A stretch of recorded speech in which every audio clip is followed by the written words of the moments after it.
Nadakpan ang namusil ug nagsugo sa pagpusil sa usa ka lalaki sulod sa internet cafe sa Barangay Haklupan, Talisay City. Nga nahitabo ni adtong Biyernes sa gabii. Ano ang report ni Fem Dumabo?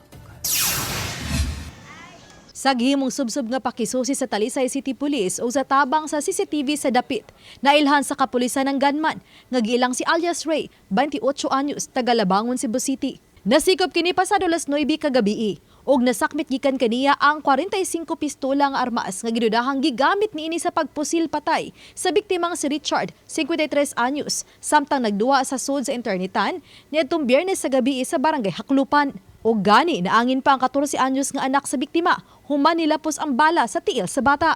Nakuha usab sa Talisay City Police ang 4 ka bala sa armas. Lakip na ang jacket ug ang helmet nga matud pa mo gisulob niini atol sa pagpamusil. Ug ang motor nga gigamit matud pa niini sa pag-ikyas. Ang maong dinakpa na usab matud pa ang nibutyag sa kapulisan kun si kinsa ang nagsugo kaniya.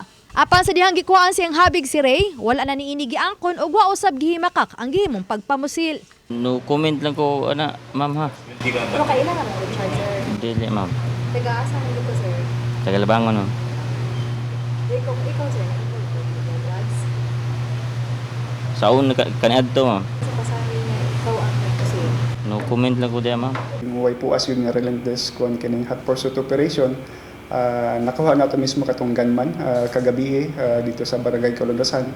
Niya ang kuan ang katong nagsugo niya accordingly dito sa Barangay Haklupan. Samtang pasado alas 11 kagabi, nasikop usab kining 23 anyos nga si Jun Ray pag-umangkon sa biktima. Siya ang gitudlo nga mo'y nagsugo ni Ray sa pagpamusil. Apan atul sa investigasyon, saysay matud niini sa kapulisan nga di untang iyang uyuan ang pusilon, kundi ang lalaki nga naa sa likod sa biktima nga nagduwa usab sa internetan ni adtong tungura. Matud pa personal grudge ug may kalambigitan sa ginadili nga drogas ang motibo. Base sa itong investigasyon, ang katong gunman is gikontrata sa katong usa ka suspect nga nakuha sa Haklupan. And then we are looking into the angle nga ang katong biktima is not the actual target sa katong pagpatay, but other person nga naay muraga personal grudge katong sagasugo sa pagpamusil. Nakakuha kita mga impormasyon nga sa ilang pag-describe muraga likod-likod sa during sa incident nga pagpamusil. Atol sa pagsikop kan Jun Ray, nasakmit gikan kaniya ang 25 gramos sa gidudahang shabu nga mobalor og 175,000 pesos.